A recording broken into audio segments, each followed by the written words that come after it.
नमस्कार दोस्तों, चश्मा वाली दीदी आप सबके सामने हाजिर है आज एक नई कहानी लेकर के। जैसे कि देख रहे हैं आजकल पूरे सोशल मीडिया पे प्रेमानंद जी महाराज और अनिरुद्धाचार्य जी महाराज के खिलाफ काफ़ी षड्यंत्र रचे गए हैं। काफ़ी लोग उनके विरोध में, तो उससे कहीं ज़्यादा लोग आके उनका समर्थन भी कर रहे हैं। अगर गुरुजी कुछ कह रहे हैं तो कुछ सोच समझ के कह रहे हैं। आज मैं इसी पे आधारित एक घटना बताती हूँ आपको। एक घटना घटी है 27 जुलाई की बात है। बिहार के नवादा का रहने वाला युवक विक्रम, जो बहुत ही सीधा साधा इंसान था, और वह अपने बीवी और 2 बच्चे, बीवी का नाम रहता है सोनी और एक बेटी होती है उसकी, और जो करीब 14 साल की होती है, और बेटा उससे छोटा 10 वर्ष का होता है। तो अपने परिवार के साथ वो आ जाता है, गुड़गांव में आ जाता है। वहाँ पर वो किसी कंपनी में काम करता है। उन लोगों की अच्छे से चल रही थी, ज़िंदगी चल रही थी। तभी उसके पड़ोस में उसका एक दोस्त होता है जिसका नाम होता है रविंद्र।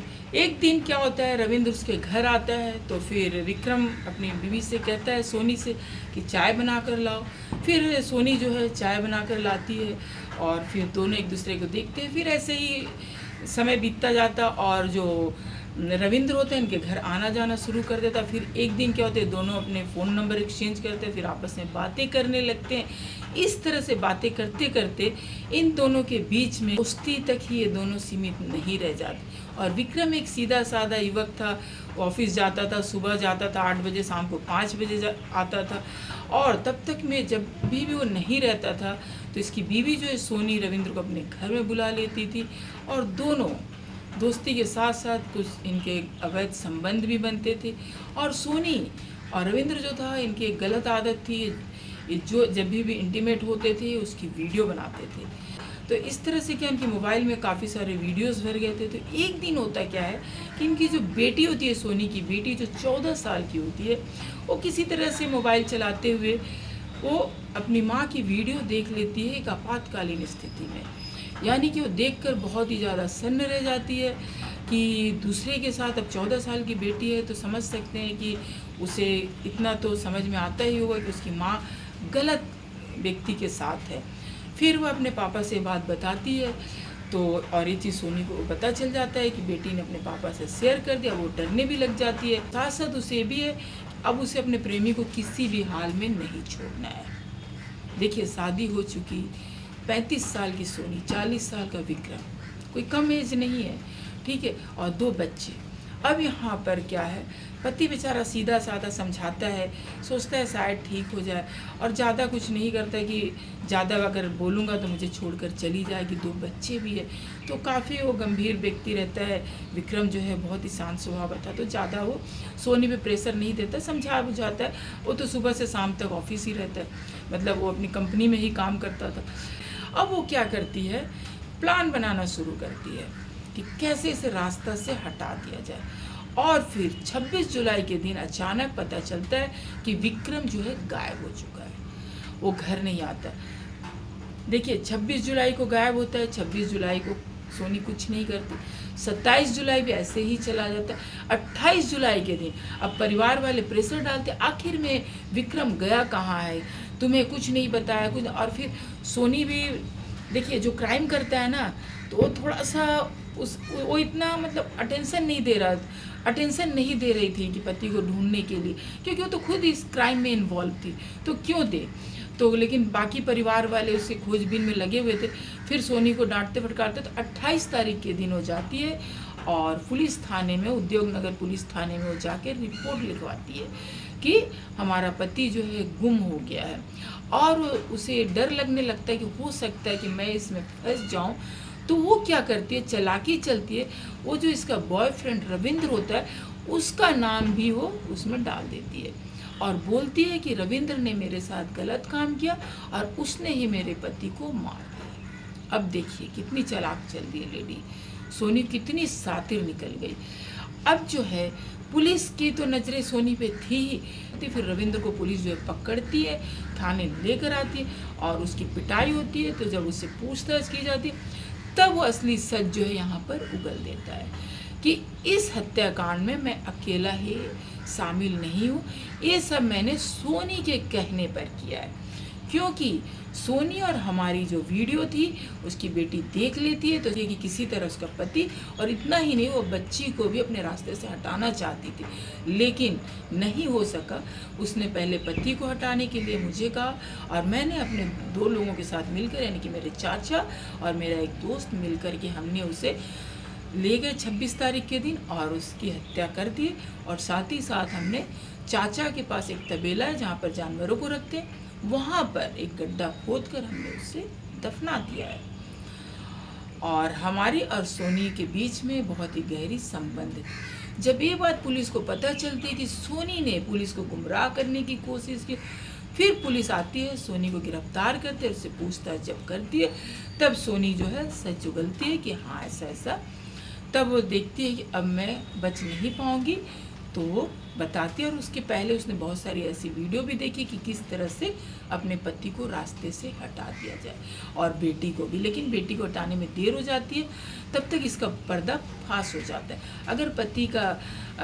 अगर पति के बारे में नहीं होता तो शायद आगे जाके अपनी बेटी को भी रास्ते से हटा सकती थी। तो आज देखिए समाज में क्या हो रहा है कि एक पत्नी जो है अपने बॉयफ्रेंड के चक्कर में पति को मार देती है। इतना ही नहीं, जब समय आता है तो अपने बॉयफ्रेंड से भी पत्ता झाड़ लेती है अपने आप को बचाने के लिए। तो मेरा यही कहना है कि अगर गुरु जी ने कहा है कुछ बातें कि इस तरह से रहना आपस में, सोचिए ये तो शादी करके लोग ऐसा कर रहे हैं, और जो लोग शादी नहीं करके एक साथ रहते हैं उनका भी तो वही हाल हो सकता है ना। वो भी 4 दिन रहेंगे, उन्हें पता चल जाएगा, मन भर जाएगा, फिर वो अपना अपना रास्ता देखेंगे। या तो ज़्यादा से ज़्यादा क्या होता है, ज़्यादा तो हमने यही देखा कि एक दूसरे को मर्डर ही कर देते हैं। मतलब ये भी नहीं होता कि ठीक है छोड़ करके हम दोनों अलग रास्ते पे चले जाए, वो भी नहीं करते हैं, सीधा मार देते हैं। कितनी केसेस ऐसे हुई है, खून कर दिया गया है, या तो प्रेमी ने प्रेमिका का कत्ल किया है, या तो प्रेमिका ने प्रेमी का कत्ल किया है। कितने बड़े बड़े केसेस आ चुके हैं, लेकिन इन लोगों को समझ नहीं आता कि आखिर वे वीडियो देखते हैं, क्राइम की वीडियो देखते हैं, लेकिन ये नहीं देखते हैं कि अंत में क्या होता है। अंत में पुलिस जो है पकड़ ही लेती, इनकी जेल हो जाती है। अभी जैसे हमने देखा था कुछ दिन पहले, जो नीले ड्रम में डाली उसे भी पुलिस ने पकड़ा, जो हनीमून पे गए उसे भी पुलिस ने पकड़ा। ऐसे कितने केसेस हैं जो जा रहे, जो भी कर रहे, पुलिस की नज़र में तो आ ही रहे हैं, लेकिन फिर भी ये लोग हैं जो समझने का नाम नहीं लेते। इन्हें ये तो क्राइम करना तो सीख जाते हैं, लेकिन उसका अंजाम नहीं सीख पाते।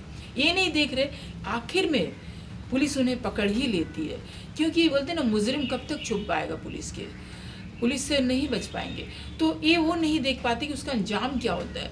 बस ये अपना कर्म करने पे बिलीव करते, सोचते कि मैं बच जाऊंगा या मैं बच जाऊंगी, भाई मैं अब ऐसा ट्रिक अपनाऊंगी कि मैं बच जाऊंगी, लेकिन ऐसा नहीं है।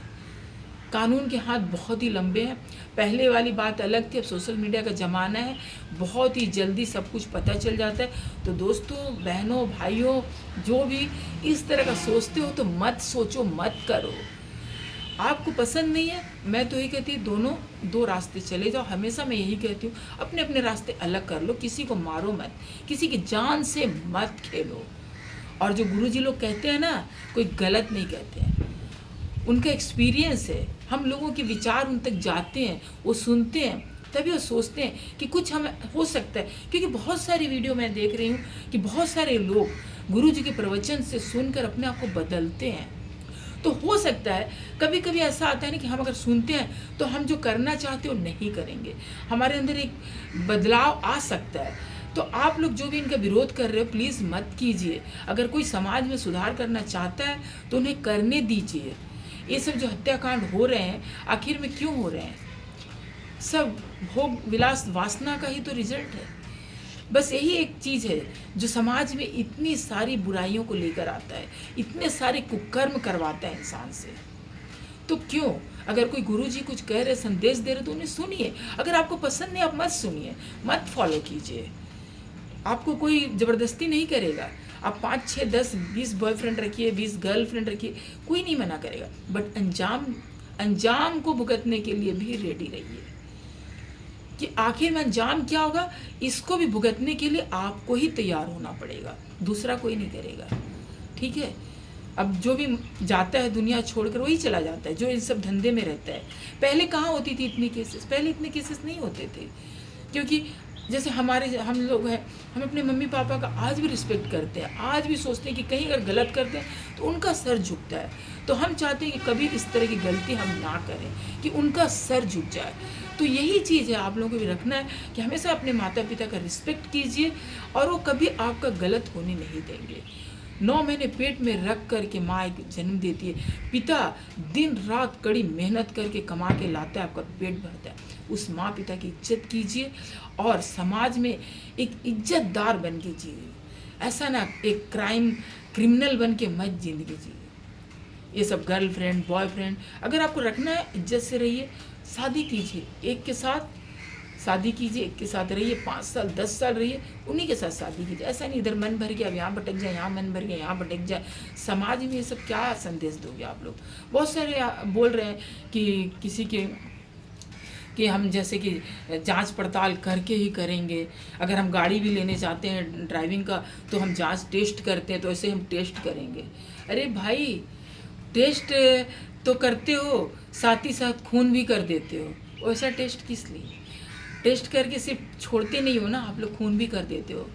तो मत क्यों उस तरह से, ना शिकार बनो ना किसी का शिकार करो।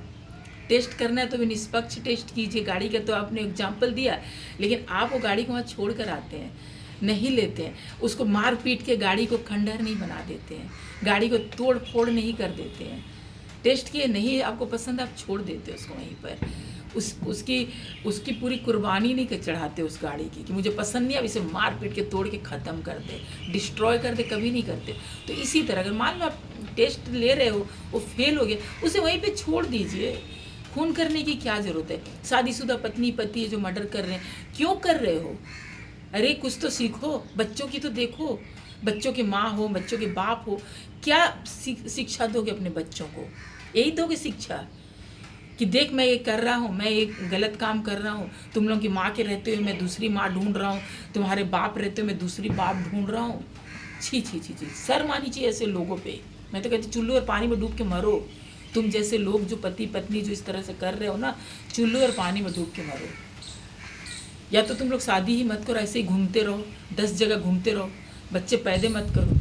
वरना बच्चा के सोचिए, स्कूल पे जाएगा बच्चा, सर उठा नहीं सकेगा, वो बच्चा का सर झुका रहेगा, उसे 4 लोग देख के बोलेंगे इसका बाप ऐसा, इसका माँ ऐसा। क्यों ऐसा करते हो? शर्म नहीं आती? बच्चों का मुंह देखो ना, जिस बच्चे को जन्म देते हो, कम से कम उसके मुंह देखो और इज्जत की ज़िंदगी जियो। उस बच्चे के फ्यूचर से खेल मत करो, नहीं तो ज़िंदगी भर कुंवारे रहो, इसी तरह भटकते रहो।